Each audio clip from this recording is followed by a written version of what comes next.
Olá, uma excelente tarde, chegando nesse sabadão gostoso demais, abençoado, e assim será o nosso fim de semana. A partir de agora, muitas notícias no nosso Agro Record. Aproveito já para te convidar e conferir comigo os destaques de hoje. Tem uma receita de família que vira fonte de renda. Vinagres fabricados de forma artesanal, olha só, recebem licença para serem vendidos. Todos muito saborosos. E o governo de São Paulo anuncia as rotas do café. O projeto tenta, a partir de agora, impulsionar o desenvolvimento regional e também o turismo gastronômico no estado.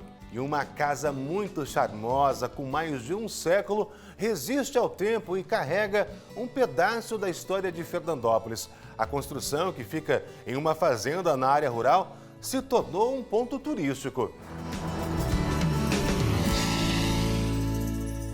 A gente abre o nosso agro falando de um ingrediente que é muito versátil. O vinagre é bom demais, né?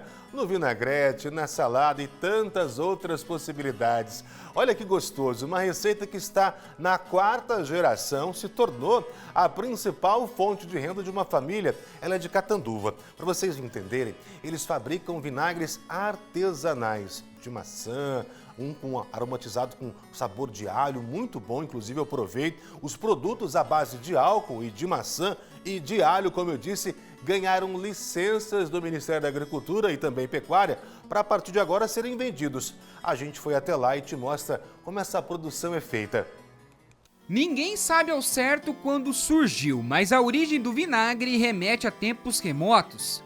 Para se ter uma ideia, já existem referências ao produto na Bíblia. E aqui nesta propriedade em Catanduva, a história do vinagre ganha um significado muito especial. Ivan Bernardi trabalha na produção desde 2001 e segue uma receita criada pela bisavó Rosa, na Itália, em 1885. Uma tradição que tem sido mantida de geração em geração. Meu pai sempre relata, que meus bisavós eles eram da Itália, de Gênova. Quando eles vieram para o Brasil, já vieram com essa receita. E aí ele lembra da mãe dele fazendo o vinagre, lembra que ela estava ali preparando, tinha uma cartolinha, uma barriquinha, aí ela fazia, preparava o vinagre, quando chegava de tirar, tirava, depois remontava a carga com os produtos da avó, e aí ele ficava perto ali, ele aprendeu. São produzidos 3 tipos de vinagre aqui na propriedade. Os tradicionais, de maçã e álcool, além de um vinagre especial, feito de alho. O processo é o mesmo e leva cerca de 40 dias para ficar pronto. E uma das etapas merece destaque. Aqui o sabugo de milho cumpre um papel importante na produção, que é potencializar a fermentação do produto e leva em conta o modelo europeu de recirculação. Tem um fundo cônico, a gente está jogando o vinagre e passando e ele decanta. Daqui para cima é sabugo de milho, é um processo europeu. Então, eu desconheço outra empresa hoje no Brasil nesse modelo. É isso que faz a diferença dele, Chama recirculação, esse processo. Estamos catando o vinagre e estamos jogando e ele está decantando. Mas ainda existe um segredo muito especial que, infelizmente, ele não pode revelar. Essa não pode. Essa é uma receita da avó, pessoas que meu pai gostava muito, assim, às vezes insistia com ele, falava, eu não posso, aqui é um combinado meu com a mãe, eu posso passar para o meu filho, meus filhos, E a mesma coisa hoje, nossa, é só para o filho ali, é uma receita para continuar toda essa história linda nessa tradição. Atualmente, a produção do seu Ivan tem uma escala industrial, uma produção de 4 a 5 mil litros de vinagre por mês, dependendo da demanda. Mas a história do produto dele tem algo ainda mais familiar, ainda mais significativo, e tudo representado nessa barrica verde aqui, seu Ivan? Isso mesmo. Aqui é que está a nossa memória, Aqui faz mais de 30 anos, eu acho, que meu pai tem essa barrica e ela aqui, para nós hoje, é um troféu, é o que coroa todo o nosso trabalho. Aqui é um valor sentimental muito grande, onde que conta, que remete, assim, toda a nossa história nessa barrica que nós preservamos e está aqui de demonstração. Pode-se dizer que é aqui onde o coração bate mais forte, Exatamente. Perto dela aqui, a gente lembra de tudo isso, toda a história familiar, dos valores. Ela representa tudo isso na história de todo o nosso vinagre. Durante todo o processo, seu Ivan monitora o nível de álcool do vinagre, utilizando este equipamento, chamado ebuliômetro. Com o nível ajustado, o líquido é retirado da vinagreira e levado para a máquina de envase. É nela que cada garrafa é enchida com todo cuidado. Em seguida, o produto é tampado e lacrado em uma segunda máquina. Cada embalagem recebe o registro da avó Inês Benardi. As empresas não têm interesse de fazer dessa maneira porque demora, né? Hoje tudo é rápido, o mundo gira muito rápido. Então a gente preza por estar com essa receita de ser artesanal, de demorar esse processo. E quando você experimenta o que você faz com ele, você percebe que vale a pena, que é bom, né? Que é saboroso. Hoje, o vinagre do Ivan chega a supermercados e mercearias de Catanduva. Mas para ele, o significado do produto vai muito além das vendas. O vinagre, eu sempre vi meus pais, né, mexendo ali, trabalhando, cuidando, aumentando, fazendo as barriquinhas. Então, é uma história assim, familiar mesmo, que remete tudo isso que a gente valoriza, que eu não abro mão, né, que são os valores da família. Então, o vinagre, ele incorpora tudo isso hoje na minha vida. Depois dessa reportagem super saborosa, a gente retorna aqui conferindo como andam as cotações no mercado da carne. A arroba do boi vale em média R$ 318,85 e o quilo do suíno vivo sai por R$ 8,62. E olha só, pessoal, o governo de São Paulo anunciou as chamadas Rotas do Café. A gente sente até aquele cheirinho quando a gente fala, não é verdade? O projeto pretende impulsionar o desenvolvimento regional e também o turismo gastronômico, que anda muito em alta. E para todo o estado de São Paulo, veja só. O governador de São Paulo anunciou a novidade numa coletiva de imprensa. A Rota do Café reúne 57 atrativos turísticos em 25 municípios paulistas. Entre as atrações estão fazendas de antigos barões do café, museus históricos, cafés premiados e centros de pesquisa. O objetivo é estimular a criação de novas empresas e o fortalecimento do comércio e serviço locais. São Paulo é um estado que se desenvolveu às margens dos trilhos dos trens. E por que a gente tinha trilhos dos trens? Por que os trilhos chegaram ao interior? Para levar o café para o Porto de Santos. E aí nasceram as ferrovias, nasceram as cidades ao redor dessas ferrovias. Ferrovias que agora a gente está procurando resgatar. Então hoje, celebrar Rotas do Café significa celebrar a história do estado de São Paulo. A iniciativa pretende consolidar São Paulo como destino turístico e comercial. O setor cafeeiro movimentou 5 bilhões de reais do valor da produção agropecuária paulista em 2024. Está em 7º lugar entre os 50 produtos agro com melhor desempenho na economia do estado, segundo o Instituto de Economia Agrícola. A gente tem que beneficiar o nosso café, a gente tem que agregar valor aqui no nosso estado. Às vezes a gente perde divisa por falta de agregação de valor e a gente tem condição de agregar valor aqui. Nós vamos trabalhar para agregar cada vez mais o valor aqui no estado de São Paulo. Nós queremos a cadeia econômica e a cadeia econômica passa por o maior projeto nosso, que é os 50 quilômetros. Dentro de um raio de 50 quilômetros, nós queremos produzir tudo. Então, quando a gente fala em fazer o brand, ou fazer a cápsula do café, ou fazer a bala do café, nós estamos falando em embalagem, nós estamos falando na cadeia que fornece os insumos maiores da indústria do café. Serão 5 rotas inéditas. Rota Cuesta, Itaqueri e Tietê Paulista, que abrangem municípios como Brotas, Dois Córregos e Dourado. Rota Circuito das Águas Paulistas, incluindo Serra Negra, Monte Alegre do Sul, Amparo e Campinas. Rota Mantiqueira Vulcânica Paulista, em Caconde, Espírito Santo do Pinhal e Águas da Prata. Rota Mogiana Paulista, que engloba Franca, Pedregulho, Patrocínio Paulista e Cristais Paulista. E Rota Alta Paulista, com os municípios de Marília e Garça. Há também destinos cafeeiros, como o Instituto Biológico, na capital, Sítio Berelu, em Cerqueira César, Sítio Sol Nascente, em Imbiúna, e a Apta Regional de Adamantina.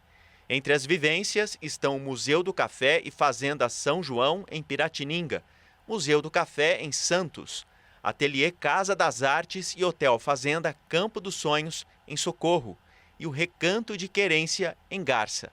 São 30 mil cafeicultores nesse estado maravilhoso e homenageiam toda a história e tradição de São Paulo, desse estado que já foi alavancado pela força econômica do café.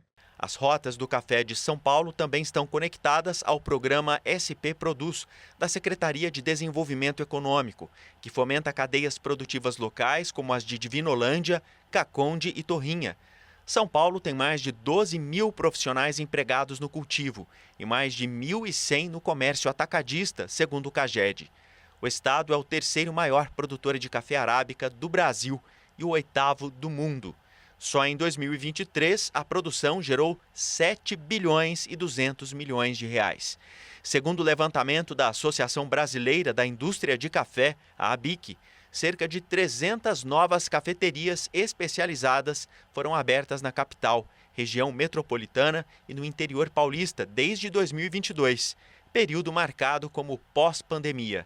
São Paulo também concentra cerca de 40% das indústrias de torrefação do Brasil. Eu pude falar de FEAP, de seguro agrícola, de rotas rurais, né, de todo o investimento do CAR, da regularização fundiária. Então, tanta coisa interessante que coloca São Paulo, sem sombra de dúvida, na vanguarda. Mas o principal é a qualidade das nossas pessoas, é a qualidade da nossa gente, é a qualidade das nossas agricultoras e dos nossos agricultores. A gente confere agora como ficou na semana a cotação do café, já que falamos sobre ele, e também de outros produtos agrícolas. Veja só. O preço médio do litro de leite pago ao produtor foi de R$ 2,79. A saca de 60 quilos de café arábica sai por R$ 2.616,02. A saca de 50 quilos de arroz em casca sai por R$ 75,92. A saca de 60 quilos de milho está cotada em R$ 80,13. A saca de 60 quilos de soja está cotada em R$ 132,14. E o nosso agro faz agora aquela pausa boa. E falamos tanto em café, não é verdade? Aproveita, já vai lá. Toma uma xícara, um copinho, como você preferir. Fica a seu critério. Na volta, não sai daí. Muitos assuntos e tem uma casa muito charmosa. Olha lá aí, fica na área rural de Fernandópolis com mais de um século. Vira ponto turístico, tem muita história. A gente volta já.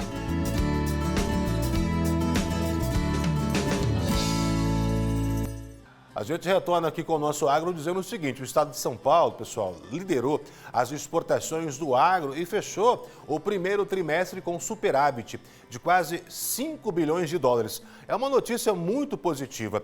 Os destaques foram o café, a laranja e também as carnes. E o estudo ele foi divulgado pela Agência Paulista de Tecnologia dos Agronegócios e a gente mostra tudo agora.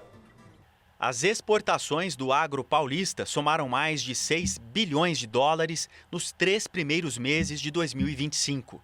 Já as importações totalizaram 1 bilhão e 500 milhões, alcançando um superávit de 4 bilhões e 900 milhões de dólares. No cenário nacional, o agronegócio paulista responde por quase 17% das exportações do setor no Brasil. São Paulo lidera o ranking nacional, seguido por Mato Grosso e Minas Gerais. A análise foi elaborada pelo coordenador da Agência Paulista de Tecnologia dos Agronegócios. É um resultado bastante importante para a economia paulista. Esse superávit de quase 5 bilhões de dólares no primeiro trimestre de 2025. É um resultado um pouco inferior ao do ano passado, ao mesmo trimestre do ano passado, mas as condições vão mudando ao longo do tempo.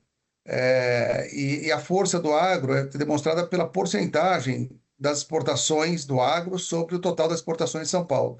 Praticamente 42% das exportações totais do estado de São Paulo vem do agro. Os 5 principais grupos de produtos exportados foram o complexo sucroalcooleiro, responsável por 26% do total exportado pelo agro paulista, seguido pelas carnes, sucos, produtos florestais e complexo da soja.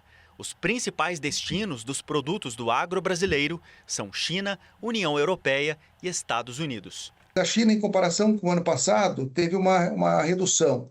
E agora, até por essas questões de disputa econômica, China e Estados Unidos, a gente imagina que a China já começou, né, pelas notícias que a gente tem, voltar a importar mais do Brasil. Então a gente tem uma perspectiva de realmente de crescer nesse próximo trimestre. Vamos acompanhar o resultado de abril, que a gente já vai dar uma sinalização, mas a expectativa é de recuperação. Você vai ver agora um caminhão, pessoal, que roda o Brasil para levar melhores práticas agrícolas. É tudo de bom, não é mesmo? O veículo já passou pela região de Ribeirão Preto e trouxe informações sobre o cultivo da cana-de-açúcar. Vamos acompanhar. O caminhão é uma sala de aula e leva conhecimento para estudantes de agronomia e produtores rurais. É o projeto chamado A Expedição da Agricultura para a Vida. Esse projeto é um projeto da Corteva, em parceria com alguns consultores, da Agroefetiva, da UPERB, em que a gente leva conhecimento, capacitação, conscientização para agricultores no Brasil e no Paraguai. As palestras são sobre manejo de pragas, doenças, plantas daninhas, tecnologia de aplicação e segurança ao trabalhador. A agricultura ela é feita de pessoas, E eu acho que é o nosso bem maior e a gente precisa proteger. Extremamente importante o uso do equipamento de proteção individual para cada atividade que você vai fazer. Quando a gente vai fazer a aplicação de um produto, por exemplo, o preparo de uma calda, então tem todo um equipamento de proteção individual que é dedicado para aquela atividade. Então, nós trabalhamos também esse conceito aqui dentro do nosso caminhão, da nossa expedição da agricultura para a vida, para levar essa conscientização da importância da pessoa no processo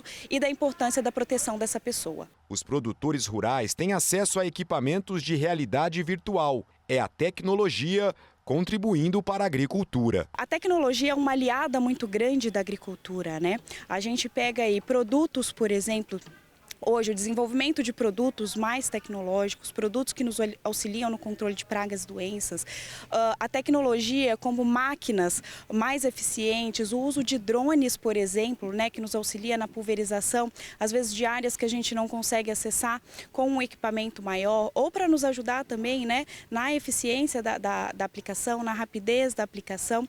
Então, a tecnologia é extremamente importante para o produtor rural no dia a dia, para que ele tenha um manejo mais adequado, mais sustentável e uma colheita aí mais farta e de qualidade. Uma das demonstrações da tecnologia é sobre a aplicação de defensivos agrícolas. O agricultor aprende como utilizar os produtos. Como ele pode ajustar o pulverizador, principalmente na parte da escolha do tamanho de gota. Então o agricultor ele tem essa possibilidade de mudar o tamanho de gota para fazer a aplicação. E uma das formas que ele faz isso é mudando o modelo da ponta de pulverização que ele tem no pulverizador. Então a gente também discute bastante isso. Como que cada ponta de pulverização ela vai se comportar em uma condição que poderia potencialmente ter uma perda. E como ele vai utilizar essa ponta para realmente trazer o melhor desempenho dessa ponta nas diferentes situações de aplicação. O pesquisador explica como deve ser a maneira correta de usar os defensivos agrícolas. Respeitar o que está recomendado na bula. A bula ela tem que ser sempre a guia na hora de fazer a aplicação. E dentro dessas recomendações, dá preferência para as condições meteorológicas que são mais adequadas, como por exemplo, ventos aí de no máximo 10 km por hora, entre 3 a 10 km por hora, temperaturas do ar abaixo de 30 graus Celsius para fazer a aplicação, umidade relativa do ar sempre acima de 50%, justamente para evitar perdas nas aplicações. Tainara é estudante de agronomia e gostou das tecnologias que foram apresentadas, principalmente sobre o manejo de pragas. Vou levar esse conhecimento para a vida, para a faculdade, para os meus amigos, para os meus clientes, futuros clientes no campo, Os produtores rurais, e certamente vou indicar para qualquer pessoa que puder ter a oportunidade de estar conhecendo esse caminhão e ter o contato, vai agregar muito para a vida dessa pessoa. Vamos aproveitar e ver agora como deve ficar o tempo nesta semana. Sol com muitas nuvens, mas sem previsão de chuva. Em Rio Preto, as temperaturas devem variar entre 17 e 30 graus. Em Araçatuba, a mínima deve ser de 18 e a máxima de 29 graus. E em Presidente Prudente, as temperaturas é de 17 e 28 graus. Eu gosto muito de história e de locais assim como você vai ver comigo a partir de agora. É uma casa muito charmosa, construída, pessoal, há mais de um século Quanto tempo, não é mesmo? E mesmo assim, ela resiste ao tempo e carrega um pedaço muito importante da história de Fernandópolis. Vocês vão conhecer. A construção, ela fica em uma fazenda e acabou se transformando em um polo de turismo rural. Veja nessa reportagem super charmosa, preparada com muito carinho pela nossa equipe. Construída em 1911 na Fazenda São Pedro, esta casa virou o lar de Afonso Cáfaro 6 anos depois. Imigrante italiano que comprou a propriedade e foi um dos fundadores da cidade de Fernandópolis, no Noroeste Paulista. Desde então, os troncos de aroeira, sem um único prego, sustentam a casa e carregam muitas histórias. Uma das coisas assim, que marcou muito é que o primeiro morador tinha uma senhora na casa que sabia ler. Então as crianças viajavam de longe da redondeza para vir aqui aprender, pelo menos escrever o nome, o mínimo, né, para ter uma noção. E tem histórias divertidas, como o papagaio do Zé Tratorista, que morou aqui, que um dia se pôs a gritar por socorro, e eles foram procurar o papagaio, que não voava, estava correndo na horta de uma sucuri, que a casa ficava perto do rio, né? E muitas outras histórias assim que a gente se diverte bastante lembrando do passado. Seu Humberto Cáfaro é neto do pioneiro e explica que seu avô recebeu o primeiro documento de aquisição de terra registrado no cartório. Mesmo não convivendo com o avô, as histórias foram sendo passadas para toda a família. A casa tem mais de um século, são 117 anos. E a sensação é de mergulhar no tempo. Essa casa faz parte da história da cidade de Fernandópolis e de toda a região. Meu avô veio para cá no início, antes da formação da cidade de Fernandópolis, né? Ele praticamente foi um dos fundadores. E ele, como produtor rural, ele produzia café, né? Na verdade, ele começou a investir no café depois que ele, como comerciante, perdeu com a quebra da Bolsa de Nova York. O que restou para ele foi a fazenda, mas não era essa fazenda, a Fazenda Santa Rita, que fica onde hoje é Fernandópolis. Só que ele passava por aqui a caminho da fazenda. De tanto ele passar aqui, de tanto ele pousar nessa casa, ele acabou comprando a propriedade e a casa. Para manter a casa e toda a história que ela carrega, a estrutura precisou de adaptações. Ela foi desconstruída e refeita em outro ponto da fazenda. E alguns objetos que estavam espalhados entre os Cáfaro foram levados para a casa centenária. Essa casa passou a ser parte do patrimônio da família e assim, ela tem algumas características que eram muito diferentes, muito tecnológicas para aquela época.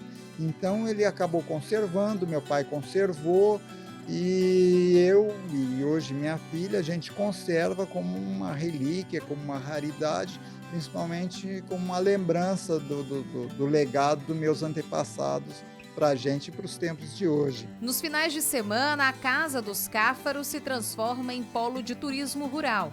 Além de conhecer a construção centenária, os visitantes se conectam com a natureza e são convidados a fazer parte dessa narrativa viva do interior paulista. Nós acreditamos muito no turismo, né? Então, assim, um investimento da família para as próximas gerações, o turismo está aí entre as prioridades.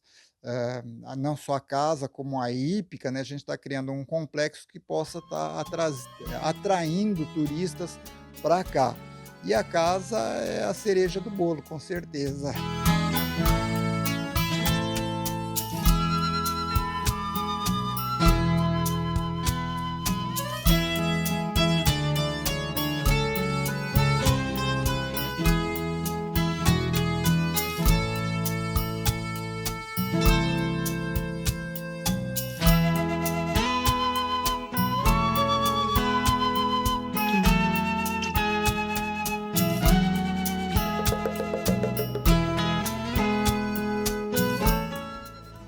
realmente um lugar maravilhoso, não é mesmo? Que pedaço da história. A gente aproveita para te convidar já para o nosso próximo Agro. Semana que vem, sabadão, a gente está por aqui. Pois é, ele fica por aqui mais calma, tá bom? Você pode acompanhar as nossas reportagens no site, só entra lá, R7 Rio Preto. Sim, a gente está no R7 a partir de agora. Ou então, se você quiser enviar sugestões pra gente, só encaminhar para o WhatsApp. Olha o número aparecendo já, anota, favorita, tira uma foto, como você preferir, tá bom? E tem mais programação a partir de agora. Você fica muito bem acompanhado com o Mara Guiotto e o Record Entrevista. Um restinho de sábado com muita informação e um domingo abençoadíssimo para todos nós. Um abraço, Mara!